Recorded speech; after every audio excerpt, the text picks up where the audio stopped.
Bienvenue sur Lumière du Monde Télévision. C'est un plaisir partagé que nous vous retrouvions sur Sans Façon, votre émission qui débat sur des thématiques bibliques précises qui font beaucoup de bien au corps de Christ et à l'Église. Que l'Éternel soit béni. La thématique que nous abordions la semaine dernière concerne bien évidemment l'archevêché dans le milieu évangélique, pour ou contre. Nous avions entamé la première partie de cette émission avec beaucoup de convivialité. Nous sommes sur la seconde partie et nous avons toujours nos mêmes invités qui ont accepté de répondre à notre appel. Et c'est avec eux que nous allons, autour de cette table, débattre de cette thématique pour la seconde partie. Permettez que je salue l'évêque Johnson Thalès. Que Dieu vous bénisse, frère Madi. Sois béni. Amen, amen. Merci, pasteur, d'avoir répondu à notre appel. Oh, c'est moi qui suis très heureux.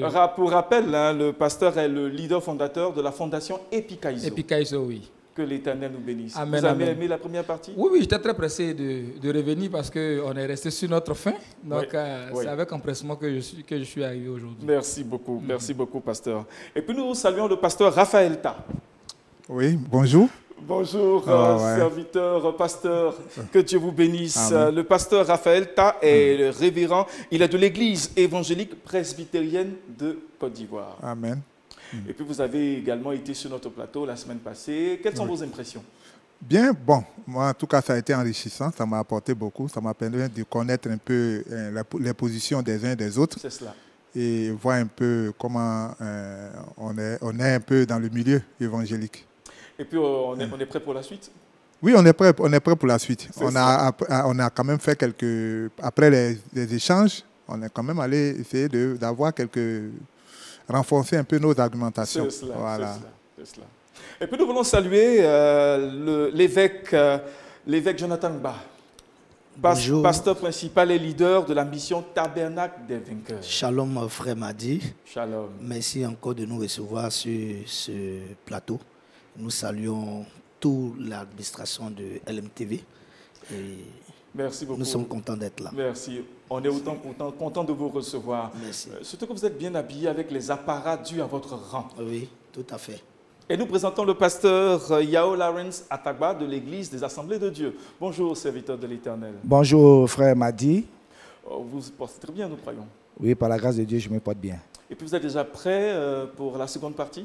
Oui, on est prêt pour échanger, pour partager. Amen, Voilà. amen, amen, amen. Merci. Que l'Éternel vous bénisse. Amen. Mesdames et messieurs, téléspectateurs de Lumière du Monde Télévision, je rappelle à toute fin utile le sujet, l'archevêché dans le milieu évangélique, pour ou contre. La semaine dernière, nous avons abordé les aspects définitionnels de ce sujet où nous avons parlé d'église évangélique, où nous avons parlé de l'archevêché avec toutes ces définitions. Et nous avons chuté, notre point de chute au niveau de cette question. Est-ce que parler d'archevêché, de bishop, d'archibishop dans le milieu évangélique est un phénomène de mode? Permettez que nos invités réagissent à ce sujet et nous allons continuer sur les différentes questions proposées pour aujourd'hui. Pasteur évêque Thalès, nous revenons sur votre réponse de la semaine dernière. Est-ce que vous croyez que porter aujourd'hui de telles dénominations dans le milieu évangélique qui n'était pas à l'époque, qu'on ne connaissait pas à l'époque, est un phénomène de mode? Bien sûr que non, ce n'est pas une question de phénomène de mode. Je pense plutôt à la grande souveraineté de Dieu qui, selon le temps, applique ce qu'il veut appliquer pour l'Église. Nous sommes dans un système où aujourd'hui l'Église connaît ce qu'on appelle le désordre. Et ce n'est pas quelque chose de nouveau. Ça a existé autrefois, il n'y a rien de nouveau sous le ciel. Ce qui a existé hier existe aujourd'hui. Ouais. Nous sommes à une époque de l'Église où l'Église sombre dans un chaos, un désordre des plus absolus. Et à cette période précise, il plaît au Seigneur de régir justement ce corps, ce noble corps-là, avec l'évêché pour créer, comme on appelle, l'harmonisation de ce noble corps. Voilà. Donc je pense que l'évêché aujourd'hui est bienvenu. Ce n'est pas...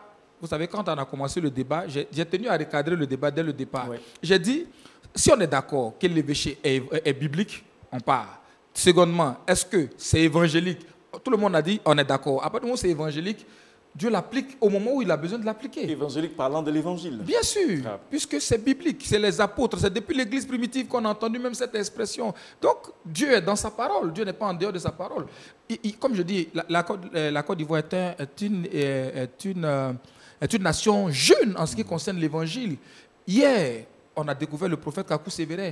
Mais quand le prophète Kakou Sévérin est apparu, c'était un scandale pour l'Église. Qui était ce monsieur qui est venu égarer l'Église de Côte d'Ivoire avec son histoire de prophétie par-ci, par-là? Mais je me souviens qu'il y a des églises où on chassait l'esprit de Kakou Sévérin des corps. Pourquoi? Ce n'était pas parce que ce n'était pas biblique, parce que les gens avaient la méconnaissance du ministère prophétique.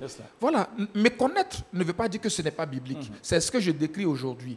Ce n'est pas parce qu'on ne comprend pas ce pourquoi l'Éternel suscite le ministère prophétique, mais suscite l'évêché à cette période dans laquelle nous nous trouvons, que ce n'est pas biblique. On peut ne pas comprendre, mais après il faut s'approcher, il faut laisser le Seigneur travailler. Amen. Après il faut laisser, je me saisis cette dernière parole pour relancer la balle dans le camp du pasteur Raphaël Ta.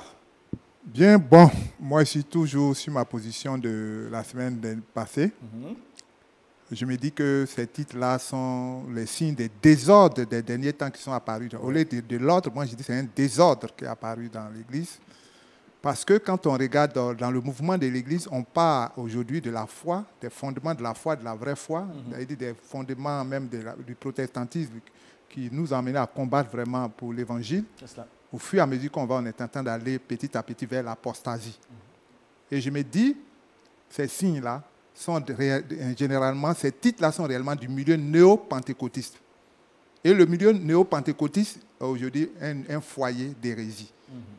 Voilà pourquoi vous estimez que c'est j'estime que le néo-pentecôtisme, pour moi, est un foyer d'hérésie. Donc, quand on est dans un milieu hérétique, vous allez voir que pour se faire valoir, on porte un certain nombre de titres. Sinon, quand vous lisez dans Matthieu 3, vous voyez, on est tous des frères. Et on est tous amenés à exercer un ministère dans la simplicité, dans l'humilité. Pourquoi porter archevêque et évêque? C'est pourquoi. Tu n'as pas besoin de pasteur. Il faut être pasteur simple. C'est fini, ça s'arrête là. Mais tu as porté ça pour dire que tu es supérieur aux autres. Tu n'es en aucun cas supérieur à qui que ce soit. Est-ce que vous êtes d'accord au moins que l'Église évangélique n'est pas en ordre et qu'il faut de l'ordre? Non, actuellement l'Église... Et nos frères ont estimé que c'est un temps où l'Éternel veut mettre de l'ordre dans l'Église. Le plus grand désordre aujourd'hui, l'Église évangélique est plus en désordre, un désordre jamais connu, et on est en train d'aller de désordre en désordre. C'est-à-dire le Seigneur a dit que est-ce que quand je reviendrai là, je vais avoir la foi? Je vous assure, c'est quand la foi va disparaître sur la terre, c'est là que Jésus va revenir. Mais vous reconnaissez au moins que, pasteur, que dans d'autres communautés, dans d'autres pays, la dénomination bishop et archibishop est en train au fur et à mesure de... Mais ce qui m'étonne, c'est que ces dénominations et ces nominations-là sont dans le milieu des nègres, des noirs. Ouais, c'est les noirs. Je vous assure, allez-y, dans le milieu chrétien blanc, là, il n'y a pas tout ça là. Vous prenez Billy Graham, on ne dit pas pasteur évêque Billy Graham. Vous prenez Jimmy Swaggart, on ne dit pas pasteur ou bien qu'on dit Jimmy Swaggart, frère. La plupart des grands comme serviteurs blancs que je connais, qui ont marqué nos générations, n'ont pas porté ces titres-là alors qu'ils ont marqué nos générations. Mais pourquoi c'est nous, c'est surtout dans le milieu des Noirs, qu'on a tendance à faire un complexe d'infériorité qu'on veut essayer de couvrir pour dire qu'on est aussi supérieur. Sinon, on n'a pas besoin de ces titres-là. C'est dans le milieu, surtout dans les milieux pauvres, c'est-à-dire en Afrique et puis en Amérique latine. C'est là-bas qu'on voit ces genres de titres-là. Pasteur, ça n'engage que vous. Non, voilà pourquoi j'ai dit je parle à mon propre chef. Excusez-moi, je parle à mon propre chef et je suis en train de dire ce que je pense. C'est clair, c'est clair. Et c'est le but, c'est l'objectif pour lequel nous sommes sur le plateau. Permettons que notre évêque, l'évêque Jonathan Bon... Ici, nous ne sommes pas là pour parler à notre propre chef. Nous sommes là pour parler de la Bible et de qu'est-ce que la Bible dit. C'est ça qui est plus important. Nous ne sommes pas là pour parler de qu'est-ce que nous avons à dire, mais qu'est-ce que la Bible dit face à cette thématique. Vous voyez, l'Église a eu un problème. Le problème, c'est que nous avons une catégorie d'enseignants, donc sortis des écoles pastorales des églises, mais qui ont été formés dans le contexte doctrinal de leur église. Alors donc, quand vous ne vous surpassez pas, et que parce que vous faites partie d'une telle congrégation, et que cette congrégation a mis en place un système théologique qui répond à leur norme doctrinale, vous avez tendance à croire que c'est tout ce qu'on vous a enseigné qui est la vérité. Mais attention, au-delà de ce que vous comprenez en partie. Parce que la Bible, elle est large. Ça, c'est un. De deux, ce que je veux faire comprendre, c'est que le pasteur tout à l'heure disait qu'on entend le terme évêque dans le milieu de Noirs. Non, le terme évêque est dit depuis l'Église primitive. Et ce n'était pas les Noirs qui l'avaient dit, c'était les apôtres. Donc, il faut éviter de faire la gamme, s'il vous plaît. Nous sommes dans la parole. Et s'il n'en connaît pas des évêques blancs, moi j'en connais, je vais lui donner même des contacts, des évêques blancs. De trois, c'est qu'il faut comprendre. Évangélique, bien entendu. Il faut dire que le système évangélique en Côte d'Ivoire est nouveau. Mais sinon, si nous voulons parler de l'organisation épiscopale, parce qu'il y a 3 différents types d'organisation du christianisme. On parle là du christianisme. Il y a 3 différents types d'organisation. L'organisation épiscopale, l'organisation presbytérienne et l'organisation congrégationaliste. Donc c'est de quel type d'organisation vous avez adopté dans votre religion. C'est ça qui fait la différence.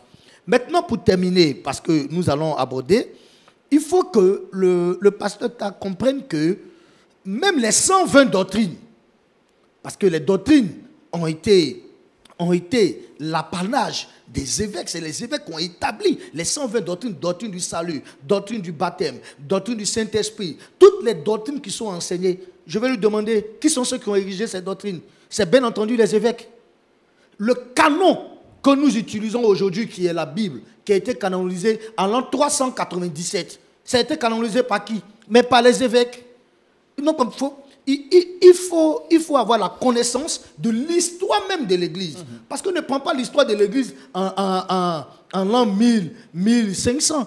Mais l'histoire de l'Église commence depuis l'Église primitive. Et c'est la méconnaissance de cette histoire de l'Église qui est enseignée dans nos instituts pastoraux aujourd'hui et qui fait que l'ignorance, puisque l'ignorance est générationnelle, si vous connaissez 1 plus 1 égale à 2, et c'est tout ce qu'on vous a appris, c'est ce que vous allez apprendre à votre enfant. Mais dans une autre classe, on va vous dire qu'on peut associer 1 à A. En mathématiques, on peut associer AB plus 3A, et puis ça donne un résultat. Alors donc, c'est un corps qui est régi depuis l'Église primitive et qui répond à une norme organisationnelle qui régit. Et en ce moment, l'Église évangélique en a besoin. Merci beaucoup. Absolument besoin. Merci beaucoup, Bishop. Merci. Et puis nous terminons aussi avec l'opinion du pasteur Atama. Oui, merci. Je voudrais dire d'abord que l'Église n'a pas de problème. Ce sont certaines dénominations qui ont des problèmes organisationnels. Alors, il ne faut pas confondre toutes les églises qui ont un problème d'organisation. C'est certaines dénominations qui sont dans le désordre ou qui ont des problèmes. Est-ce un phénomène de mode? A été la question. Je dis oui et non. Comme je le disais tantôt, il y a certaines églises qui ont besoin de structurer leur dénomination ou certaines personnes qui veulent structurer leur dénomination. Pour eux, en structurant, ils prennent la mode qu'ils choisissent. C'est clair. Je leur concède cela. Je leur concède cela. Mais par contre, il y a l'esprit d'honneur et de gloire qui fait qu'une personne qui n'a qu'une seule assemblée, on a dit que l'évêque, c'est quelqu'un qui gère plusieurs assemblées. Quelqu'un qui a une seule assemblée qui est archibishop. Entre nous, il y a quelque chose qui ne va pas. Et c'est là que nous devons être conscients qu'il y a quelque chose à faire quelque part. Ouais. Si certaines personnes veulent structurer leur dénomination, c'est vrai, nous sommes d'accord, mais il y a parmi ces personnes-là, il y a des gens aussi qui sont en quête de gloire et d'honneur. Maintenant, est-ce un phénomène de mode? Je ne saurais le dire, mais il y a des temps récents où on a entendu des prophètes des nations. Des prophètes internationaux. Prophètes des nations. Ouais, prophètes internationaux. Mais aujourd'hui, je vous parle, on n'entend plus cela. Prophètes des nations. Il y a d'autres qui sont devenus. Oh non, ils ont dépassé ça, ils sont devenus, ils sont rentrés dans une autre dimension. Il y a des matriarches, patriarches. Si ce sont des effets de mode, ça va disparaître. Mais ceux qui ont adopté de structurer leur dénomination, ils vont persister, ils vont continuer. Alors, voilà ce que moi je peux dire. Amen. Donc, est-ce phénomène de mode, oui ou non? Voilà la réponse. Nous rentrons dans le vif du sujet pour ce jour. Nous parlons donc à toute fin utile de l'archevêché dans le milieu évangélique. Permettez, serviteur de Dieu, pasteur qui est sur le plateau, que je pose ma prochaine question. Déjà, de part et d'autre des réponses, nous voyons bien une polémique qui est relevée. est-ce que la polémique profite à l'Église? Est-ce que la polémique ne divise pas plus l'Église que ça ne crée, que cela soude? Normalement, ça ne devrait pas diviser l'Église.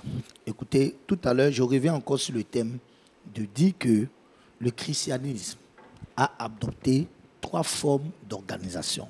Donc, il y a des communautés qui, elles, préfèrent prendre la forme d'organisation épiscopale. Donc, ça nécessite qu'il y ait donc un évêque. Ensuite, il y a donc les appelés au ministère, donc pasteur, docteur, autres, tout ça. Après, il y a le diacre. Le diacre, qui n'est pas un ministère. Voilà, qui n'est pas un ministère. Il y a le diacre. Et il y a aussi d'autres églises qui laissent cette organisation épiscopale et qui rentrent dans l'organisation presbytérienne. Et je pense que c'est cette organisation à laquelle répond le pasteur Ta et puis bon, certaines organisations. C'est-à-dire, il y a le pasteur de l'église locale, ensuite, il y a le pasteur de l'église régionale et il y a le pasteur de l'église nationale. Mais ça va sans dire que toujours là, on parle encore même de titres et de fonctions. Parce que le pasteur de l'église régionale qui coiffe toute la région, il est au-dessus du pasteur de l'église locale. C'est cela. Voilà, là encore on parle de titre. Et celui qui est le national, on va même peut-être l'appeler le national. Au même titre qu'on pourrait dire le président des églises, par exemple, Assemblée de Dieu. Mais pourquoi on l'appelle président des églises, Assemblée de Dieu? C'est pour faire une différence dans sa fonction. Ce n'est pas son ministère, mais c'est sa fonction. Oui. Et puis, il y a le système d'organisation congrégationaliste où c'est le patron qui est là. Et je pense que c'est ce système évangélique qui a été beaucoup plus adopté même par la majorité des églises évangéliques. Où il est seul, il est établi. Il est le pasteur. Et puis, c'est le fidèle qui le porte. Donc, à partir de ce moment, chacun s'organise. Mais dans toute organisation, on ne peut pas prendre le fait des erreurs d'une personne pour en faire un problème sur la forme organisationnelle. Nous reconnaissons que dans tout système, il y a des dérives. Comme tout à l'heure, le pasteur Athanas le disait, il y a certains, par exemple, quelqu'un qui a une seule église, il s'appelle archibishop. Mais ça, ce n'est pas normal. Parce que pour être un archevêque, il faut être établi sur un corps de plusieurs évêques. Même pour être un évêque, il faut avoir plusieurs églises. D'ailleurs, comment vous constituez votre évêché? C'est parti d'où? Comment c'est constitué? Bon, il se trouve que des leaders, des présidents fondateurs des églises, par exemple moi, qui ai au moins plus de 20 églises à travers le monde, et certains frères aussi qui ont des églises, on a décidé de se mettre ensemble, afin de pouvoir travailler ensemble. Voilà, dans les règles de l'évangile. C'est tout. Parce que comment c'est constitué? Donc, c'est l'ensemble des évêques.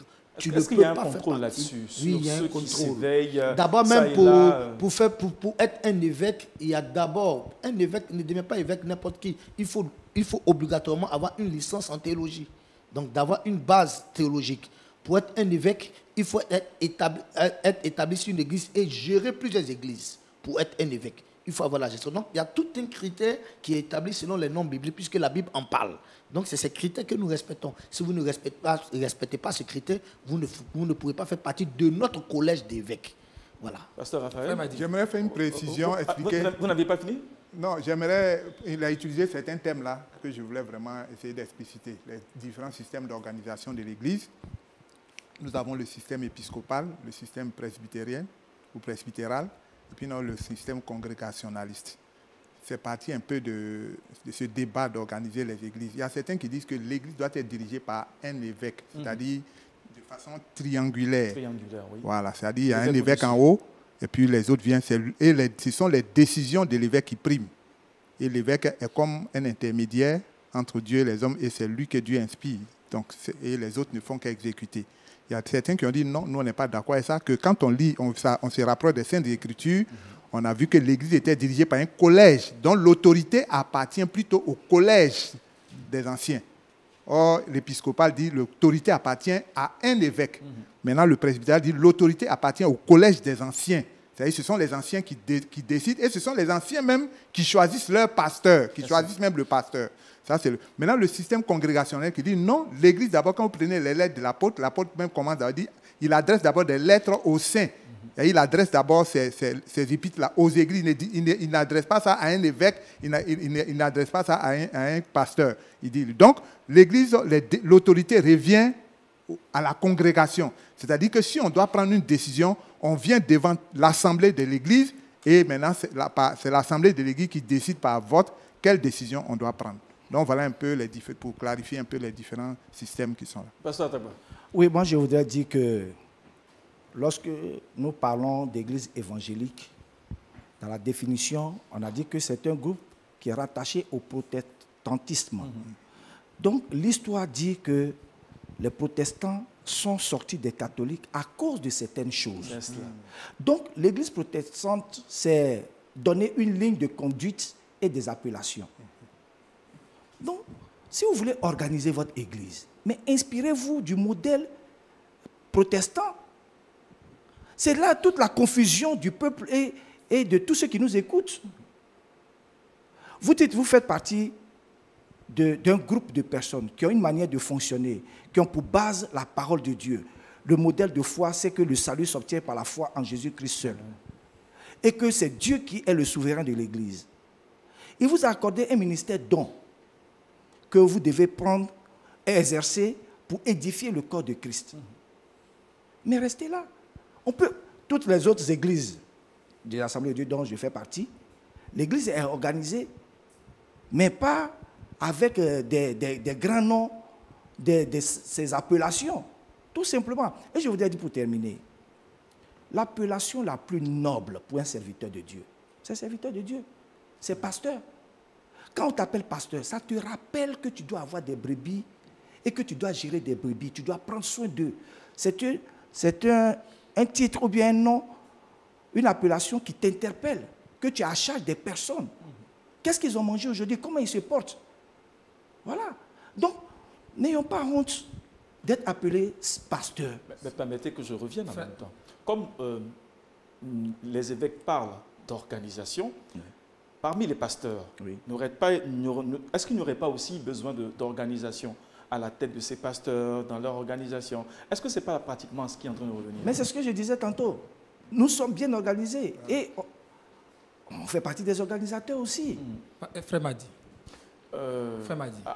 Attendons qu'il finisse. Donc, je voudrais simplement dire aux frères qui sont évangéliques qu'ils acceptent d'être évangéliques. Maintenant, si ça ne leur convient pas, ils peuvent se trouver un autre nom. Mais dire évangélique, archibishop dans une église évangélique, franchement, avant de venir ici, je parlais avec une sœur sur le thème. Elle dit vraiment, parlez-en, parce que nous, on est confondus. On ne sait même pas de quoi il est question maintenant. On ne se retrouve plus. Frère Madi. Si le pasteur a fini, je vais... Non, je ne veux même pas qu'il finisse, en fait. Je ne veux pas qu'il finisse mais il a fini, je pense qu'il a fini. J'ai fini. Voilà, mais je ne voulais même pas qu'il finisse parce que ce qu'il dit me chauffe la tête. Voilà, ce qu'il dit me chauffe vraiment la tête. Parce que depuis le début, j'essaie, comme vents et marées, de recadrer le débat. Le débat était qu'on soit certain que déjà, un évêque, ce n'est pas anti-biblique. De deux, on a dissocié la fonction appel au ministère de la fonction charge que porte l'évêque. La confusion ici, c'est que les gens pensent que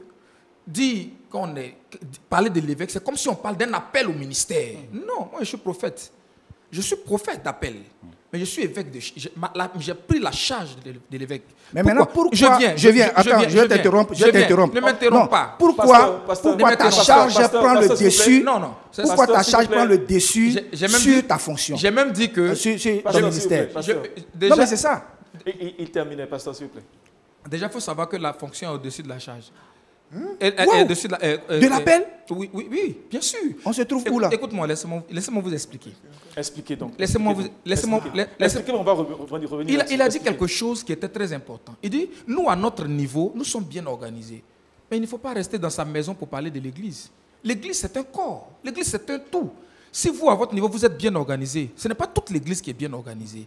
Donc, Dieu, dans son besoin, parce que l'Église, il y a un désordre dans l'Église. Vous savez, regardez. Dans certaines églises. Laissez-moi vous dire quelque chose. La charge d'évêque, c'est une charge tellement noble que quand je vous vois la bafouer comme ça, j'ai mal au cœur. Vous savez, vous allez souvent à l'hôpital. Quand vous allez à l'hôpital, dans certaines cliniques, on vous demande, vous avez une assurance. L'Église évangélique fait partie des seuls qui n'ont pas d'assurance. fait partie de la grande majorité. Peut-être qu'il y a un groupe de personnes. Assurance de quoi? Santé? Oui, assurance santé. Il y a peut-être un groupe de personnes qui ont des assurances. Mais le corps en général souffre de ça. Donc, quand l'évêché arrive, l'évêché vient pour apporter des solutions concrètes aux problèmes que l'Église traverse dans le sens administratif. Vous comprenez ce que je dis? Oui, l'évêché vient apporter une correction, vient aider. C'est une charge et elle est noble. On laisse donc le pasteur Atagba terminer. Non, je vais ajouter avant qu'il termine. D'accord. Voilà. Terminez, Puisque il est question ici du protestantisme, c'est-à-dire le mouvement protestant, qui débute par Luther en l'an 1597. Je vais demander au pasteur, est-ce qu'il a lu les 95 thèses qui ont fondé le mouvement protestant? Parce que c'est parti sur les 95 thèses. Et ces thèses-là sont spécifiques, n'est-ce pas, à des sujets bien spécifiques. Dire que le mot, c'est-à-dire le système d'évêque, ne fait pas partie du mouvement protestant, c'est faux. Du mouvement évangélique. Oui, protestant évangélique, puisque les évangéliques sont des dérivés des protestants. Mais c'est quand même différent à quelques points. Non, d'accord. Non, même pas une différence. Il n'y a pas de différence. Ensuite, c'est dans la thèse de Luther, c'est la papauté qui n'a pas été acceptée par le courant des protestants. Qui a été remis en cause. Oui, qui a été remis en cause, la papauté.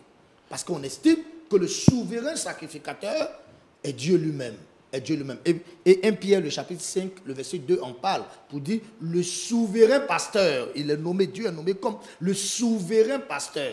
Et donc c'est parti de ce fait que Luther dit non, on estime que si les 12 apôtres qui ont le mandat apostolique n'y sont plus et qu'ils ont laissé des évêques, donc on reste dans ce code d'organisation des évêques et archevêques. Mais parler de papauté, ça ramène un peu à la souveraineté. Alors, ça fait partie de la thèse. Mais en aucun cas, dans les 95 thèses de Luther, qui est le précurseur du mouvement protestant, on met en cause la fonction d'évêque. Ça n'existe pas. Mais il avait déjà une question pour l'évêque Johnson. Pasteur Atagba, on va revenir. Oui, non, avant d'y arriver, on était d'accord sur l'appellation évêque où l'Église ou certaines dénominations veulent structurer leur Église. Donc, ne me faites pas dire ce que je n'ai pas dit. Non, c'est le pasteur Ta qui avait dit que ça ne fait pas partie du mouvement protestant. Donc, je lui fais comprendre que le mouvement protestant ne met pas en cause le thème d'évêque. C'est la papauté qui est remise en haut. Si un évangéliste est là pour dire qu'il est le pape, tout de suite, moi, je me lèverai pour dire que ça ne fait pas partie du régime du protestant. Mais évêque, c'est pris en compte. Non, le protestantisme repose sur 95 thèses. Il y a 95 thèses. Non, je vous demande de parcourir ça, s'il vous plaît. On commence à avoir des matriarches, des patriarches, des généraux. On commence à avoir des patriarches, des généraux, des choses. Ça dit que les gens sont en train de s'approcher des papautés. Je vous dis, pasteur.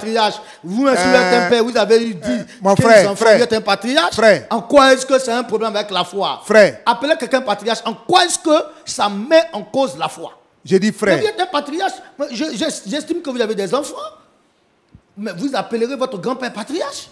Mais que ce soit à la maison. Que ce soit fait à la maison. Par exemple, à l'église Assemblée de Dieu, le doyen Emmanuel Kouassi, qui est un doyen que nous respectons, qui a vu des générations de pasteurs se suicider, mais c'est un patriarche. En quoi est-ce que ça met en cause la foi?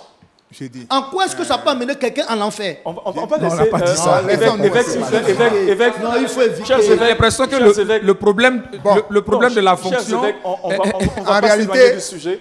On ne va pas s'éloigner du sujet. Alors, pour terminer, pour les mettre à l'aise, pourquoi vous appelez un pasteur le régional? Oui, mais... Pourquoi on va dire le régional? Non, on n'a qu'à dire tout simplement le pasteur. Non, pourquoi on dit le régional? Non, mais on l'appelle effectivement pasteur. Mais on dit le régional. Non, pourquoi? on l'appelle pasteur. On l'appelle pasteur. Le président... Il faut enlever ce titre-là. On enlève le titre de président. On n'appelle pas l'évêque parce qu'on appelle du ministère. J'ai dit. Je suis prophète. Qui dit qu'on n'appelle pas l'évêque parce qu'on appelle du ministère? Évêque Johnson, j'ai la parole, je vous en prie. Laissons le pasteur Atagba, le pasteur Raphaël terminer, je vous en prie. Bien, je vais lire un texte ici. Est-ce que vous voyez, pour dire qu'on est en train de parler des titres et non de fonctions. Le problème d'organisation, c'est fonctions. Nous, on vous condamne en tant que titre. Le fait que tu portes le titre d'évêque, là, c'est ça, il dit que ça, là, c'est un titre, un positionnement d'autorité que vous êtes en train de chercher. Regardez ici. Malheur à vous, scribes et pharisiens, hypocrites, parce que vous dévorez les maisons, les veuves, etc. Malheur à vous, scribes Et il va jusqu'à chose. Il dit, ils aiment les premières places dans les festins, les premiers sièges dans les synagogues, ils aiment être salués dans les places publiques et être appelés par les hommes rabbis. Mais vous, ne vous faites pas appeler rabbi, car un seul est votre maître. Vous êtes tous frères. N'appelez personne sur terre père, car un seul est votre père, celui qui est dans les cieux. Ne vous faites pas appeler directeur, un seul est votre directeur, le Christ. Le plus grand serviteur le plus grand parmi vous sera le serviteur. Celui qui s'élèvera sera abaissé, et quiconque s'abaissera sera élevé. Voilà, ce sont les titres. Sinon, ce n'est pas l'organisation. Parce que, excusez, vous allez faire. Il va finir. C'est parce que nous, on veut éviter. Non, on va vous donner la parole. C'est parce que nous, on veut éviter ces titres-là qui font l'amalgame entre le système qu'on a quitté, le système catholique qu'on a quitté, qui crée un peu l'amalgame. Voilà pourquoi on a évité les mots et on a conservé tout simplement pasteur, ancien et puis diacre. Pour faire la différence avec le passé. Tout, voilà. Maintenant, dans notre organisation, là, celui qui fait... Dans l'organisation on de votre congrégation. Mais on revient. C'est pas parce que vous avez fait ce choix que si d'autres... Évêque Johnson, on revient. On va laisser terminer. On revient. Oui. Maintenant, nous, dans notre organisation, et vous voyez, non, la fonction, ce que vous appelez... Dans notre organisation, regardez. Est-ce que vous voyez, non? La charge que vous appelez évêque, et puis vous donnez le titre à la personne évêque qui dirige plusieurs églises, que vous l'appelez évêque, là. Attends, dans votre organisation, vous l'appelez évêque. Nous, on évite de l'appeler évêque. On l'appelle président de district ou président régional. Écoutez, non, c'est parce qu'on ne veut pas utiliser le mot évêque. On ne veut pas. Un évêque président, là. Un évêque président, parce que le terme président même était un titre. On va vous laisser. Ce sont eux qui font le choix de ne pas l'appeler évêque. Est-ce que l'appeler évêque fait de lui quelque chose? Il termine sa phrase intéressante. Parce que pour lui, évêque. Non, c'est selon les Écritures. Il termine. Protestant évangélique, je parle de protestants évangéliques. Pour nous, protestants évangéliques, pour nous, comment on appelle évêque, pasteur, ancien et autres là, surveillant, c'est la même chose. Si vous êtes d'accord que c'est la même chose, où est le débat? C'est la même chose. Si vous êtes d'accord que c'est la même chose, en ce moment, où se place le... On ne transforme pas ces choses en titre. 1 Timothée chapitre 3, écoutez-moi. 1 Timothée chapitre 3, c'est pas pour lire. Donc on va repartir à vous. On vous laisse maintenant la parole. Oui. On va repartir. 1 Timothée chapitre 3 dit, cette parole est certaine. Regardez-moi, la phrase est belle. Cette parole est certaine. Si quelqu'un aspire à la charge d'évêque... À la place d'évêque, on peut mettre aussi pasteur. C'est la même chose. On peut mettre pasteur. C'est pasteur. Non. Évêque et puis pasteur. C'est la même chose. Selon les Écritures. Allons-y. Vous dites qu'on peut mettre pasteur, non?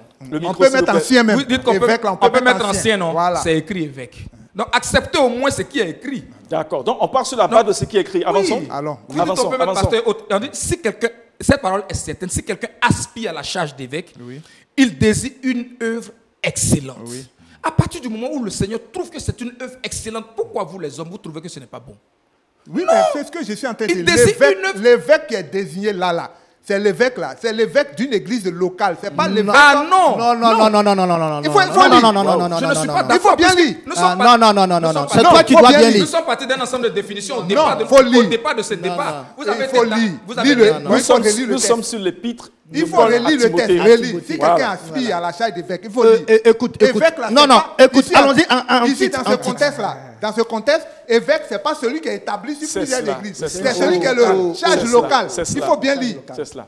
Allons-y en titre. C'est la charge locale. S'il vous plaît, c'est la charge locale, c'est l'amalgame là tout ça. On vous laisse terminer. Il y a encore autant de questions que nous voulons vous poser pour terminer cette émission. C'est vrai qu'à toute fin utile, nous voulons rappeler que vous pouvez réagir sur nos réseaux sociaux pour poser vos questions.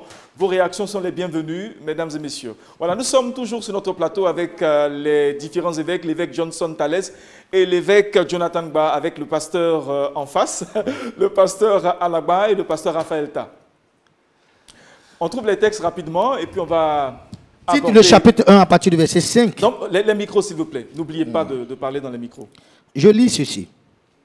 Je t'ai laissé en Crète, afin que tu mettes en ordre. Donc déjà, mettre en ordre. On parle là de l'ordre, l'organisation. Ce qui reste à régler. Et que selon mes instructions, tu établisses des anciens.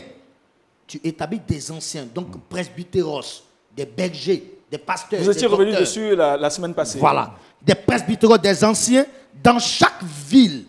Donc, le presbytérol qui est sur l'église locale, on le déplace de l'église locale et on fait de lui celui qui est établi sur les églises qui sont dans la ville, la localité, la circonscription. C'est bien clair. Établi dans la ville. S'il s'y trouve quelques hommes irréprochables, écoutez-moi très bien, quelques hommes irréprochables, maris d'une seule femme, ayant des enfants fidèles et qui ne soient accusés de débauche ni de rebelles, car il faut que l'évêque, à partir de ce moment, il n'est plus maintenant au stade de seulement presbytérios ancien ou de berger. Sa charge établie sur la ville fait de lui évêque. C'est pour ça maintenant dans la fonction il dit car il faut que l'évêque. Donc je veux que ce soit clair pour le frère. Le problème d'organisation, c'est naturel, c'est un besoin. Mais moi j'ai dit que le problème, c'est la dignité de l'évêque qui cause problème. L'honneur et la gloire que ces personnes demandent au peuple, c'est ce dont on parle. Est-ce qu'on dit qu'il ne faut pas que l'Église soit organisée? Ce n'est pas de ça qu'on parle. Mais on dit que ces frères qui s'arrogent de ces noms-là, j'ai même dit qu'il y a des gens qui ont une seule Église. Vous qui êtes... On était d'accord. Laissez-le finir. C'est là que se trouve le Laissez-le problème. finir. Est-ce que vous voyez? C'est là que se trouve le problème. Sinon, je ne dis pas qu'il ne faudrait pas que l'évêque Gba organise la dénomination dans laquelle il se trouve. Mais vous reconnaissez qu'il y a une seule personne, qui a une seule église et qui est archevêque, archibishop. C'est là le problème. Ça n'existe pas en Côte d'Ivoire, malheureusement. Oh là là, il y en a. Bon, Archevêque, il y a une seule église. s'il vous plaît, Ça n'existe pas en Côte d'Ivoire. ne Il s'agit l'oublions pas, pas, peut-être, il s'agit nous ne pas sommes de- pas Moi, limités je à la voulais Côte d'Ivoire, terminer- nous sommes en Afrique et dans le monde entier. Moi, je voudrais terminer en disant que nous sommes des protestants. Nous sommes des églises évangéliques, ou du moins, nous sommes une église évangélique. Comportons-nous comme les églises évangéliques. C'est cela. C'est tout. Et que les gens nous reconnaissent dans la rue, dans les journaux, dans les appellations.